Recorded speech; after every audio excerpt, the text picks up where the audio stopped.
এরপরেও তুই বলবি আমাদেরকে ওই বউকে নিয়ে থাকতে? তুই দেখলি ছোট কাকিমা আজকে জানোই তাই করে কথা শোনালো। তোর বউ কি আরম্ভ করেছে তুই দেখতে পাচ্ছিস না? কি করতে তুই বলছিস? এরপরেও তুই ভাবছিস কি করে তুই ওই বউকে নিয়ে থাকবি? আমি স্পষ্ট করে বলে দিচ্ছি অনি, ও মেয়েকে আমি আর সহ্য করবো না। মা মা মাধবীকে ছেড়ে থাকা আমার পক্ষে অসম্ভব। মা প্লিজ প্লিজ তোমরা একটু বোঝার চেষ্টা করো। তুই কি ডিসিশন নিলি না নিলি আমার জানার দরকার নেই দাদা। ডিসিশন যা নেওয়ার আমি নিয়ে নিয়েছি। ওই রকম একটা মাথা খারাপ মেয়েকে নিয়ে সারা জীবন আমাদের পক্ষে সংসার করা সম্ভব নয়। কাল সকালবেলা উকিলবাবু আসবেন, ডিভোর্সের পেপার সমস্ত কিছু রেডি করে নিয়ে আসবেন।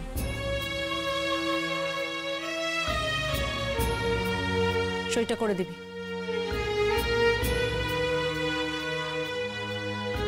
কি কি বলছিস তুই? যা বলছি একদম ঠিক বলছি।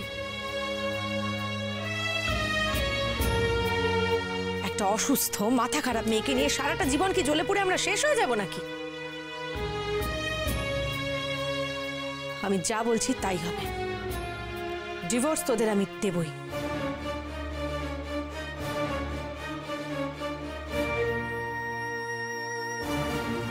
সর্বনাশ, দিদি এবার বড়দা আর বড় বৌদির ডিভোর্সটা করিয়েই ছাড়বে মনে হচ্ছে। বৌদি কি করবে এবার? আগে থেকে জানলে হয়তো বাপের বাড়ির দিক থেকে কিছু একটা করার চেষ্টা করতাম। সবাই আমাকে অবিশ্বাস করলো হতো, এমনকি ও করলো। ও তো আমায় বরাবর বিশ্বাস করতো। কেন কাঁদছো তুমি এইভাবে? আমি তো হাজারবার বললাম, শোনো তোমরা সবাই সবাই শোনো, মাম্মা মুড়ি কৌটো নেয়নি, কেউ তো আমার কথা শুনলোই না। তোমার খুব কষ্ট হচ্ছে না গো মাম্মা? কেঁদো না মাম্মা, তুমি কেঁদো না। অনেকে একবার তো মুখ ফুটে বলতে পারতো, আমি তোমায় বিশ্বাস করি মাধব, আমি জানি তুমি এই কাজ করোনি। আচ্ছা, উপরের দাদু তো দেখেছিল যে তুমি ওই কৌটোগুলো নাওনি, তাহলে কেন কিছু বললো না? তারাও তো জিজ্ঞেস করে আসে উপরের দাদুকে কেন এমনটা করলো।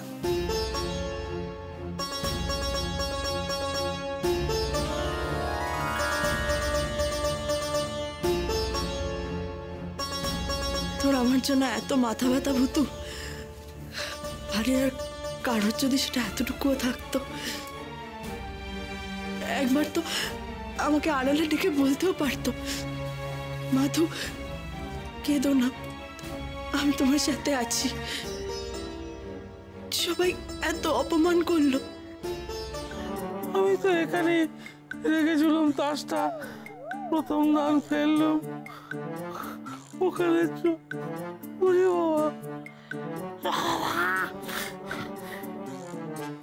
বাবা, যেটা হচ্ছে আমি সেটাই বলছি, তুমি প্লিজ এবার একটু সাবধান হও, দাদাকে সামলাও। নির্ঝর, কোথাও কোনো ভুল হচ্ছে না তো? মানে ঈশানী তোমার দাদাকে ঘরে ডেকে এমন কি বললো যে তুমি আমার ঘরে ছুটে এসে আমাকে সাবধান হতে বলছো? কি করে বলি এসব? দিদি তোমার আর দাদার ডিভোর্স করাবে।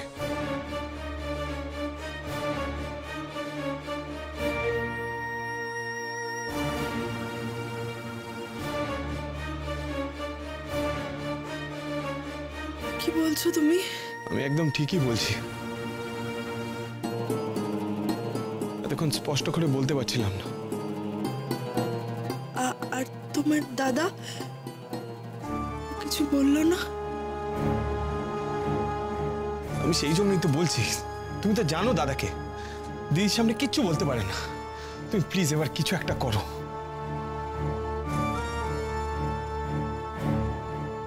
আমার তোমার কথা ভেবে এত খারাপ লাগছিল যে, ওদিক এবার কিছু একটা করো, যে করে হোক ডিভোর্সটাকে আটকাও।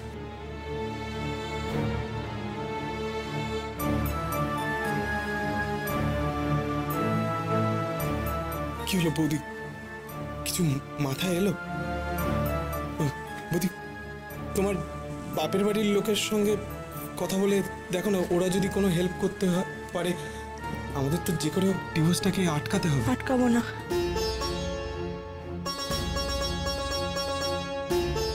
কি আটকাবো কেন?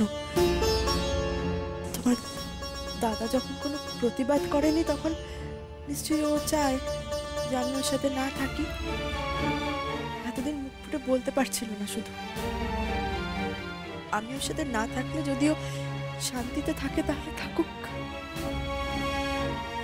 কি বলছো বৌদি? তুমি আমার জন্য এতটা করলে আমি কোনোদিন ভুলবো না। Thank you.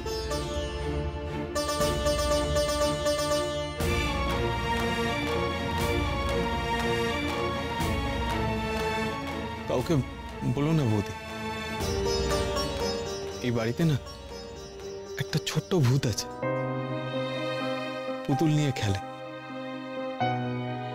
ওই আমাকে শেখালো কি করে ভালো হতে হয়।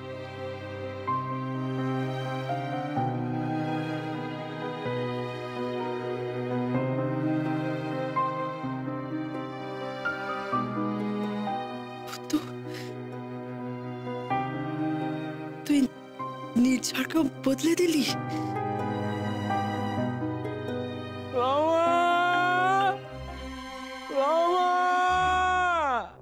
এত চেঁচাচ্ছ কেন বলো তো?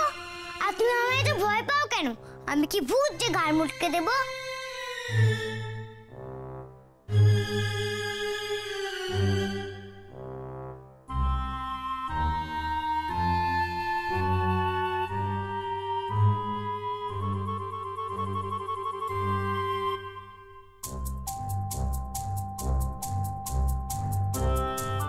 তাস, তোমরা অন্য কোথাও চলে যাও প্লিজ, প্লিজ, প্লিজ।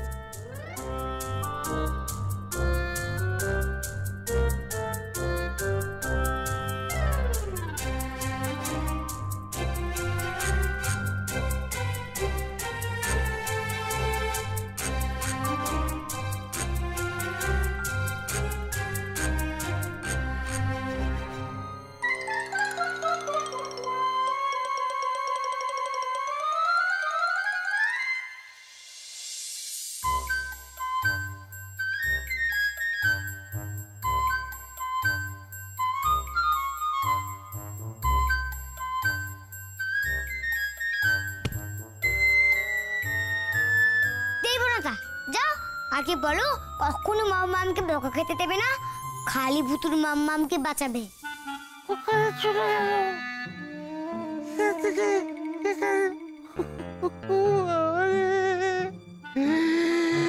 কে আছো?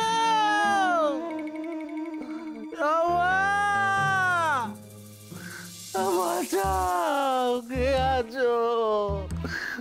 বাবুদি তাস এদিক ওদিক এদিক ওদিক করছে। ও গো, কে আছো? কেউ কোথাও নেই, বাঁচাবে না আমাকে, আমি কি করবো? রমা। আচ্ছা বাবা, আচ্ছা, তোমার এত কষ্ট পেতে হবে না। তাস, তুমি দাদুর কাছে চলে যাও প্লিজ, প্লিজ, প্লিজ।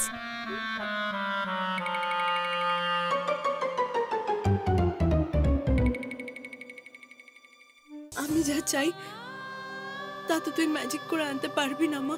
আমি যে একটা বেবি চাই। তোমার বেবি নেই?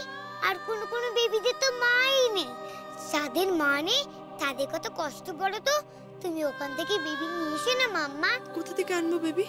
ও না, থা আসতাম। বাড়ি ছেড়ে যাওয়া ছাড়া আর যা কিছু চাইবো তোমার কাছে তুমি আমাকে সব দেবে। আজকে রাখবে সেই প্রমিস? রাখবো মাধবী।